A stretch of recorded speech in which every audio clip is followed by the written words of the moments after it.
ginod ko ito kanina, oh. Daluan ko ng kanin yung niyog.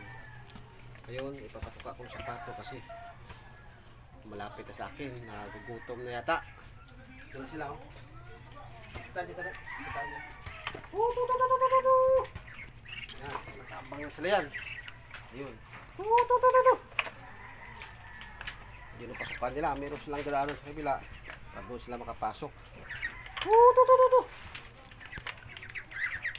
Ayan. Yan lang muna ang pagkain nyo. Ayan ang pato ko. Maslog ito. Malapit na maglimlim. Dito lang. Ito naman yung isa. Yung malapit na maglimlim. Yung iba na sa labas pa. Yun lang. Init yun.